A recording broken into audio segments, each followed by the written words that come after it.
mas vamos tentar imaginá-los pela perspectiva dos espermatozoides.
Mais uma vez, os espermatozoides do Glenn enfrentam o risco de aniquilação.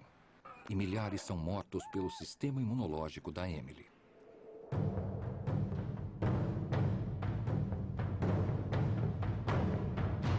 Só algumas dezenas de felizardos chegam à porta das trompas de Falópio, onde descobrem que há regras rígidas para entrar. O espermatozoide tem de mostrar um padrão de movimento característico para conseguir passar pela junção útero-tubária. Aquele que apresentar um padrão aleatório de movimento provavelmente será excluído. E deve haver também um sistema de reconhecimento molecular. Só espermatozoides com as moléculas certas terão permissão para entrar.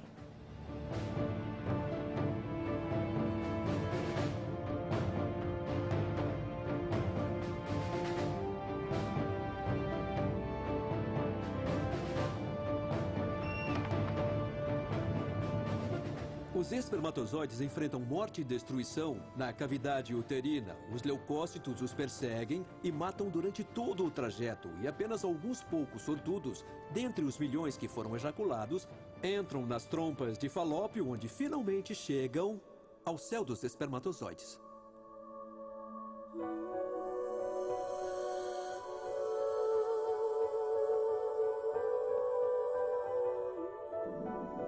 Bem-vindo a uma das trompas de Falópio da Emily. 10 centímetros do que só pode ser descrito como o paraíso dos espermatozoides. O ambiente das trompas de Falópio é muito agradável para espermatozoides. Era a meta deles. Foi projetado para manter o espermatozoide saudável e descansado. Tem nutrientes para eles, o nível de pH correto, a concentração de íons correta. Alguns dos espermatozoides vão até se unir às células das trompas de Falópio. As membranas deles ficarão tão unidas que as células das trompas passarão nutrientes e açúcar, protegendo-os. Os cientistas acreditam que, sem a ameaça letal do sistema imunológico, os espermatozoides podem permanecer durante horas, até dias, nas trompas de Falópio. Mas é difícil ter certeza. Hoje, já temos uma ideia mais clara do que acontece nas partes mais remotas do trato reprodutivo feminino, no estágio final da jornada até o óvulo. A missão dos espermatozoides é esperar que o óvulo apareça à frente deles, localizá-lo, atravessar sua membrana externa e ser o primeiro a alcançar seu núcleo, conquistando a vitória. Mas como eles saberão quando o óvulo será liberado de seu folículo? Ainda estamos começando a entender isso, mas há receptores que fazem a comunicação entre óvulo e espermatozoides. E os espermatozoides farejam o óvulo, sentem onde ele está. Podemos até ver na placa de Petri, durante fertilização in vitro, que quando colocamos um óvulo lá, os espermatozoides na mesma hora se orientam até ele, vão direto para ele. Não ficam vagando à toa, torcendo para encontrá-lo. Não é aleatório, eles sabem exatamente qual direção tomar. Emily nem desconfia, mas pode engravidar daqui a poucos minutos. Enfrentando imensos obstáculos, os espermatozoides do Glenn abriram caminho pelo corpo dela e alcançaram uma das trompas de Falópio, onde esperam que haja um óvulo aguardando. Pouquíssimos chegaram até aqui. Se fossem seres humanos, o que aconteceria agora? Imagine uma final de natação olímpica, em que o vencedor ganhará a imortalidade e os outros ganharão a morte.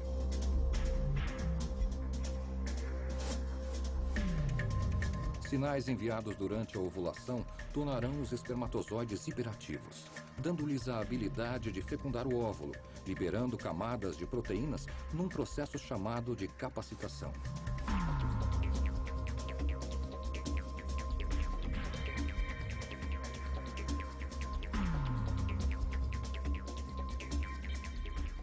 Até esse momento, eles nadavam em linha reta, mas agora o nado se torna mais errático.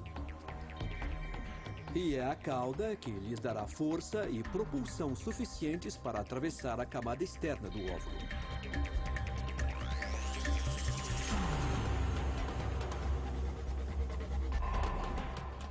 Agora, eles vão seguir direto para o alvo.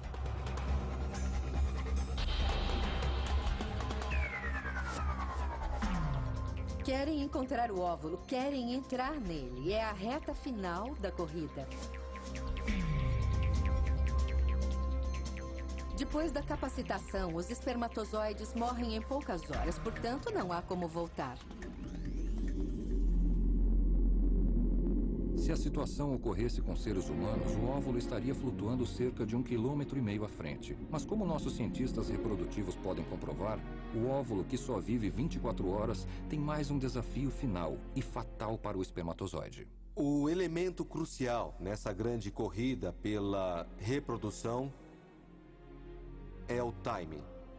O momento é tudo, porque o óvulo tem vida limitada.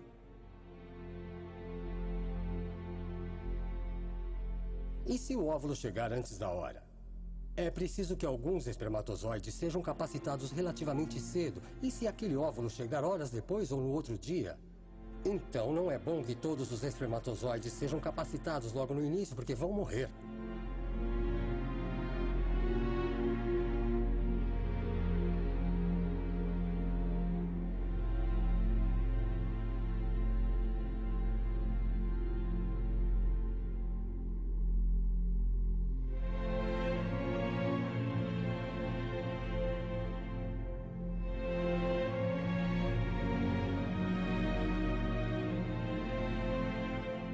Como chegaram muitas horas antes do óvulo, estes espermatozoides chegaram ao fim da linha e caem no abismo depois das trompas de Falópio.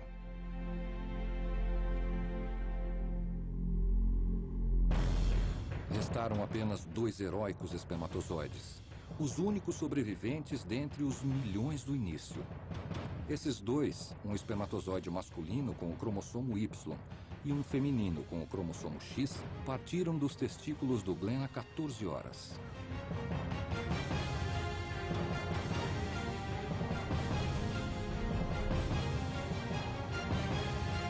Eles resistiram a uma jornada inacreditável, com obstáculos quase intransponíveis, e chegaram na hora exata.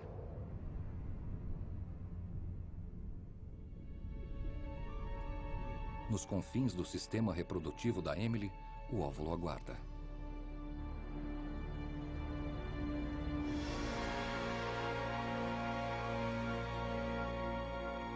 Se você ou eu fôssemos espermatozoides, veríamos o óvulo imenso, alto como um prédio de 10 andares.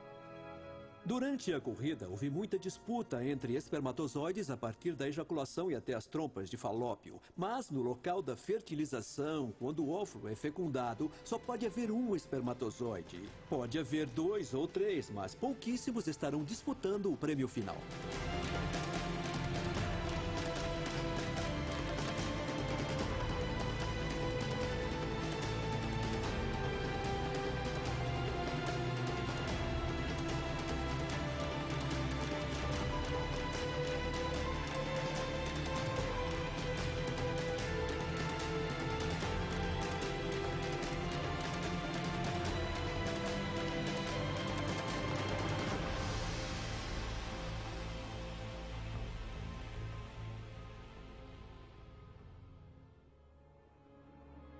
E aí, um espermatozoide vai chegar à camada externa do óvulo e pronto. Esse é o momento tão esperado.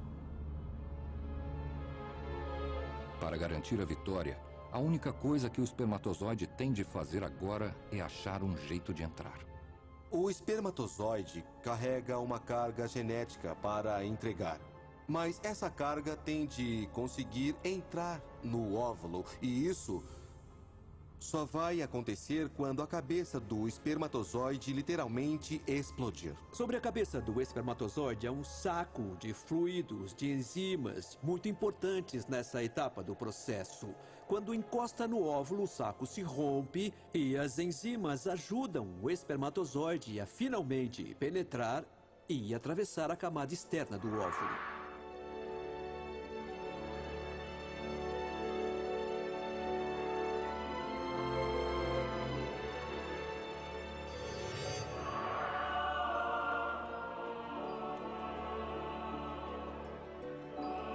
A grande corrida já tem um vencedor.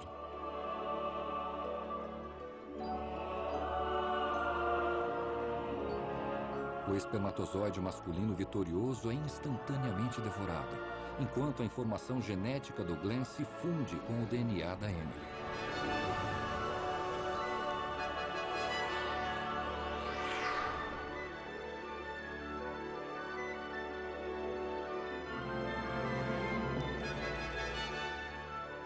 Começa uma dança graciosa entre cromossomos masculinos e femininos se unindo, o que anunciará oficialmente que aquele óvulo foi fecundado, que uma nova vida foi gerada e que teve início o desenvolvimento de um novo indivíduo. Há 14 horas, centenas de milhões de espermatozoides embarcaram na mais incrível aventura do mundo natural.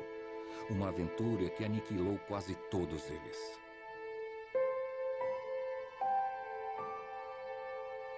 Então, o que tornou o espermatozoide vencedor tão especial? O que o fez superar bilhões de outros? Pense nas probabilidades de cada um de nós estar aqui agora em comparação a centenas de milhões de outros espermatozoides da mesma ejaculação e que morreram. Podia ter nascido uma cria mais inteligente, mais bonita, mais atlética, melhor em todos os sentidos com os espermatozoides que fracassaram. Só porque não estavam no lugar certo, na hora certa, ou não acharam o caminho para o colo do útero ou da junção uterotubária, ou porque capacitaram cedo demais, muito antes do óvulo chegar, ou até se atrasaram um pouco na capacitação. Então, o fator sorte tem um peso muito grande na definição de qual espermatozoide vai fecundar aquele óvulo.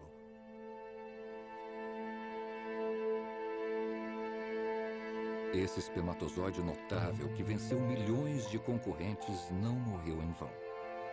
Ele sacrificou a própria vida para dar início a outra, inteiramente única.